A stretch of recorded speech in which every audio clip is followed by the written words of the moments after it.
America ಅಧ್ಯಕ್ಷರಾಗಿ Donald Trump ಎರಡನೇ ಬಾರಿ ಯಾವಾಗ ಅಧ್ಯಕ್ಷರಾಗ್ತಾರೋ ಅಂದಿನಿಂದ ಅಂತಾರಾಷ್ಟ್ರೀಯ ಮಟ್ಟದಲ್ಲಿ ದೊಡ್ಡ ಮಟ್ಟದ ಒಂದು ಗೊಂದಲ ವಿವಾದವನ್ನ ಶುರು ಮಾಡಿದ್ರು.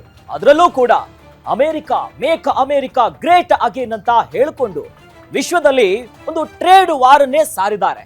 ಈಗ ಟ್ರಂಪ್ ನಿರ್ಧಾರ ಭಾರತವನ್ನ ಕೂಡ ಕೆಣಕು ಬಿಟ್ಟಿದೆ. ನಮ್ಮ ದೇಶದ ಕೃಷಿ ಕ್ಷೇತ್ರ, ಧಾರ್ಮಿಕ ನಂಬಿಕೆ ಮೇಲೂ ಕೂಡ ಈಗ ಗದ ಪ್ರಹಾರವನ್ನ ನಡೆಸುವುದಕ್ಕೆ ಅಮೆರಿಕ ಮುಂದಾಗಿದೆ. ಇನ್ನು ಸೋ ಕಾಲ್ಡ್ ವಿಶ್ವದ ದೊಡ್ಡಣ್ಣ ಅಂತ ಕರೆಸಿಕೊಳ್ಳುವಂತ ಅಮೆರಿಕ ಈಗ ಭಾರತವನ್ನ ಕೆಣಕಿದೆ.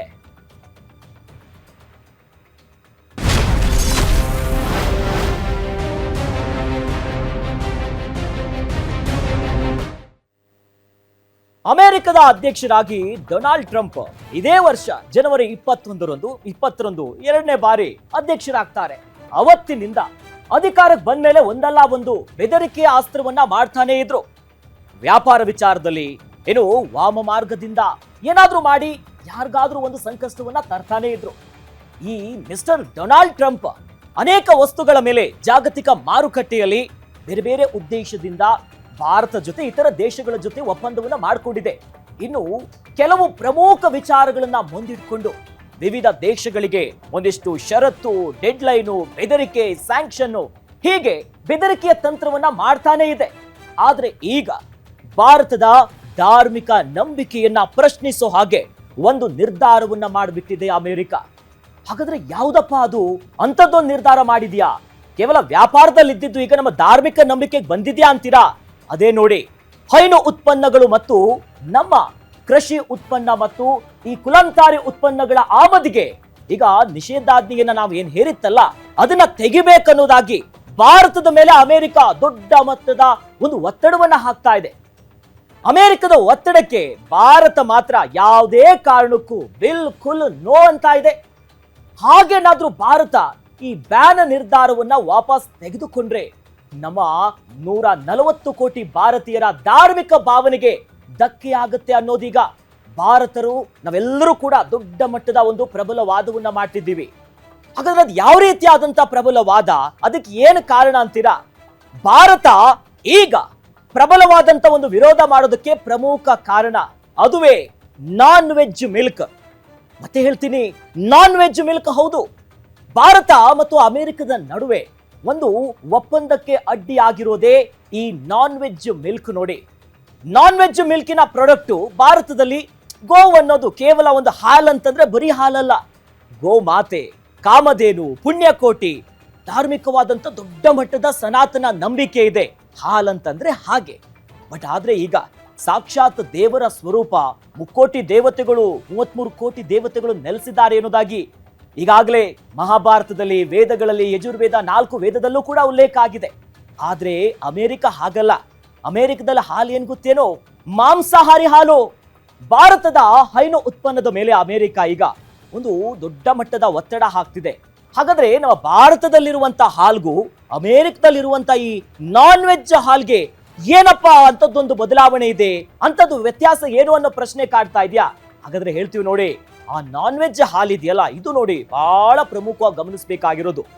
ಭಾರತದಲ್ಲಿ ಹೈನೋದ್ಯಮ ಅನ್ನೋದು ಒಂದು ಜೀವನದ ನಾಡಿ ಆಗಿದೆ. ಆದ್ರೆ ಅಮೆರಿಕದಲ್ಲಿ ಮಾಂಸಕ್ಕೋಸ್ಕರನೇ ಗೋವುಗಳನ್ನ ಸಾಕ್ತಿದ್ದಾರೆ. ನಾವೆಲ್ಲ ಹೆಂಗ್ ಗೋವುಗಳನ್ನ ಸಾಕ್ತಿವಲ್ಲ, ಅಮೆರಿಕದಲ್ಲಿ ಹಂಗಲ್ಲ. ಅಮೆರಿಕದಲ್ಲಿ ಹಸು ಸಾಕೋದು, ಅಲ್ಲಿ ಹಸುಗಳಿಗೆ ಏನಾಗ್ತಾರೆ, ನಮ್ಮಲ್ಲಿ ಏನಾಗ್ತೀವಿ ಹೇಳಿ? ಸೊಪ್ಪು ಹಾಕ್ತೀವಿ, ಮೆಕ್ಕೆಜೋಳ ಹಾಕ್ತೀವಿ, ಒಣ ಹುಲ್ಲುಗಳನ್ನ ಹಾಕ್ತೀವಿ, ಹೀಗೆ ನಾವು ಸಸ್ಯಾಹಾರಿಯನ್ನ ಹಾಕ್ತೀವಿ. ನಮ್ಮಲ್ಲಿ ನಂಬಿಕೆ ಇರೋದೇನು ಹೇಳಿ? ಹಸುಗಳು ಏನ್ ತಿಂತಾವೆ? ಹುಲ್ಲುಗಳನ್ನ ತಿಂತಾವೆ, ಸಸ್ಯಾಹಾರಿಯನ್ನ ತಿಂತಾವೆ, ಪವಿತ್ರವಾಗಿರುವಂತ ಹಾಲು. ಅಮೆರಿಕದಲ್ಲಿ ಹಂಗಲ್ಲ. ಅಲ್ಲಿ ಪೌಷ್ಟಿಕ ಆಹಾರದ ನೆಪದಲ್ಲಿ ಮಾಂಸದಿಂದ ಉತ್ಪಾದನೆ ಮಾಡಿರುವಂತ ಫೀಡ್ಸ್ ಗಳನ್ನ ಕೊಡ್ತಾರಲ್ಲಿ. ನೆಪದ ಯಾವ್ದಂತೀರಾ? ಮೀನು, ಕೋಳಿ, ಹಂದಿ, ಈ ತರ ಬೇರೆ ಬೇರೆ ಪ್ರಾಣಿಗಳ ಮೂಳೆಯಿಂದ ಮಾಡಿರುವಂತ ಪ್ರಾಡಕ್ಟ್ಸು ಅವೆಲ್ಲವನ್ನ ಹಾಕಿ ಅಮೆರಿಕದ ಹಸುಗಳಿಗೆ ಅದನ್ನು ತಿನ್ನಿಸ್ತಾರಲ್ಲಿ. ಇನ್ನು ಅದಷ್ಟೇ ಅಲ್ಲ, ರಕ್ತದಿಂದ ಮಾಡಿರುವಂತ ಆಹಾರವನ್ನ ಅಮೆರಿಕದ ದನಗಳಿಗೆ ಕೊಡ್ತಾರಲ್ಲಿ. ಹೀಗಾಗಿ ಭಾರತದಲ್ಲಿ ನಾವೇನು ಸೊಪ್ಪು ಹಾಕ್ತೀವಲ್ಲ, ನಮ್ಮದೇ ಆದಂತ ನಂಬಿಕೆ ಇದೆ ಆ ಪ್ರಾಣಿಗಳಿಗೆ ಕೊಡೋದು. ಅಮೆರಿಕದ ಮಾಂಸ ಸೇವಿಸಿದಂತ ಹಸುಗಳು ನೀಡುವಂತ ಹಾಲೇನಿದೆಯಲ್ಲ, ಈ ವಿಚಾರಕ್ಕೀಗ ಕೋಟ್ಯಾಂತರ ಭಾರತೀಯರ ಧಾರ್ಮಿಕ ಭಾವನೆಗೆ ವಿರುದ್ಧ ಆಗ್ತಿದೆ. ಆ ಹಾಲನ್ನ ನಮ್ಮ ಭಾರತದಲ್ಲಿ ಮಾರಾಟ ಮಾಡೋದಕ್ಕೆ ದ್ವಿಪಕ್ಷೀಯ ಒತ್ತಡ ಮಾಡಬೇಕು, ಆಮದಿಗೆ ಯಾವ ರಿಸ್ಟ್ರಿಕ್ಷನ್ಸ್ ಇರಬಾರ್ದು, ಕೊಡ್ರಿ ಬಿಡ್ರಿ ನಮ್ಗಂತ ಟ್ರಂಪ್ ಹೇಳ್ತಿರುವಂತ ವಾದ ಇದು. ಭಾರತದಲ್ಲಿ ಹಸುವನ್ನ ನಾವು ಎಷ್ಟು ಪೂಜ್ಯ ಭಾವನೆಯಿಂದ ಕಾಣ್ತೀವಿ, ಹೀಗಾಗಿ ಭಾರತದಲ್ಲಿ ಈಗ ಅಮೆರಿಕ ಹಸುಗಳ ಬಳಕೆಗೆ ಅಸಾಧ್ಯ, ಹೀಗಾಗಿನೇ ಹಾಲಿನ ವರ್ಗೀಕರಣ ಆಗಬಾರದು ಅನ್ನೋದಾಗಿ ಭಾರತ ವಾದ ಮಾಡ್ತಿದೆ. ಯಾವುದೇ ಕಾರಣಕ್ಕೂ ಕೂಡ ನಮ್ಮ ದೇಶಕ್ಕೆ ಈ ರೀತಿಯಾದಂಥ ಹಾಲು ಬಂದ್ರೆ ಹೆಂಗೆ, ಒಂದು ಕಡೆಯಲ್ಲಿ ಹೈನೋತ್ಪನ್ನ ಇರ್ಬೋದು, ಕೃಷಿ ಚಟುವಟಿಕೆ ಇರ್ಬೋದು, ಹೊಡೆತ ಬೀಳುತ್ತೆ. ಅಲ್ಲಿನ ಹಾಲು ನಾವು ಸಮೃದ್ಧಿಯಾಗಿದ್ದೀವಿ ಇಡೀ ಜಗತ್ತಿನಲ್ಲೇ, ಹೀಗಾಗಿ ದೊಡ್ಡ ಮಟ್ಟದ ವಾದ ಆಗ್ತಿದೆ. ಹಾಗಾದ್ರೆ ಭಾರತದಿಂದ ಅಮೆರಿಕಕ್ಕೆ ಈಗ ಬರೋದಕ್ಕೆ ಏನು ಬಯಸ್ತಾ ಇದೆಯಲ್ಲ, ಅದು ಏನು ಎತ್ತ ಅನ್ನೋದಾದ್ರೆ ಭಾರತದ ಮೇಲೆ ಅಮೆರಿಕ ಒತ್ತಡದ ಮೇಲೆ ಒತ್ತಡ ಹಾಕ್ತಿದೆ. ಅದು ಯಾಕೆ ಗೊತ್ತಾ? ಅಮೆರಿಕ ಹೈನೋತ್ಪನ್ನ, ಅಲ್ಲಿನ ಡೈರಿ ಪ್ರಾಡಕ್ಟ್ಸು, ಪೌಲ್ಟ್ರಿ, ಆ ಉತ್ಪನ್ನ ಜೊತೆಯಲ್ಲಿ ಕಾರ್ನು, ಸೋಯಾಬೀನು, ಅಕ್ಕಿ, ಗೋಧಿ, ಈ ರೀತಿ ಇನ್ನು ಈ ಎಥನಾಲು, ಈ ರೀತಿ ಅನೇಕ ವಿಚಾರದ ಮೇಲೆ ನಾವಿಲ್ಲ ಎಂಟ್ರಿ ಕೊಡಬೇಕು, ನಾವು ಬರಬೇಕು, ನಮಗೆ ಮಾರುಕಟ್ಟೆಯನ್ನ ತೆರಿಬೇಕು ಅನ್ನೋದಾಗಿ ಒಂದು ಉದ್ದೇಶದಿಂದ ಸದ್ಯ ದೊಡ್ಡ ಮಟ್ಟದ ಒತ್ತಡವನ್ನು ಹಾಕ್ತಿದೆ. ಆದ್ರೆ ತನ್ನ ಮಾರುಕಟ್ಟೆಯನ್ನ ದೊಡ್ಡ ಮಟ್ಟಕ್ಕೆ ಎಕ್ಸ್ಪಾಂಡ್ ಮಾಡಬೇಕು ಅಮೆರಿಕದಲ್ಲಿ. ಹಂಗಾಗಿ ಈ ನಾನ್ ವೆಜ್ ಮಿಲ್ಕ್ ಸೇರಿದಂತೆ ಅದರ ಏನೇನು ಪ್ರಾಡಕ್ಟ್ಸ್ ಗಳೆಲ್ಲ ಬರುತ್ತಲ್ಲ, ಡೈರಿ ಪ್ರಾಡಕ್ಟ್ಸು, ಇದನ್ನು ಮಾಡ್ಕೊಳ್ಬೇಕು ಅನ್ನೋ ಪ್ಲಾನ್ ಮಾಡಿಕೊಂಡು ಅಮೆರಿಕ ಈಗ ಒತ್ತಡ ಹಾಕ್ತಿರೋದು. ಬಿಡ್ರಿ, ನಮ್ಗೆ ನಾವು ಬರ್ತೀವಿ, ಅಮೆರಿಕ ಮಾರ್ಕೆಟ್ ಅಲ್ಲಿ ನಾವು ಎಂಟ್ರಿ ಕೊಡ್ತೀವಿ. ಬಟ್ ಭಾರತ ಮಾತ್ರ ಬಿಲ್ಕುಲ್ ಒಪ್ತಾ ಇಲ್ಲ. ಯಾಕಂದ್ರೆ ಇದು ದೊಡ್ಡ ಮಟ್ಟದ ಸಮಸ್ಯೆ ಆಗುತ್ತೆ. ಭಾರತದ ಬೆನ್ನು ಬಿದ್ದಿದ್ದಾರೆ ಯಾರು? ಅಮೆರಿಕದ ಅಧ್ಯಕ್ಷ ಡೊನಾಲ್ಡ್ ಟ್ರಂಪ್ ಅವರು.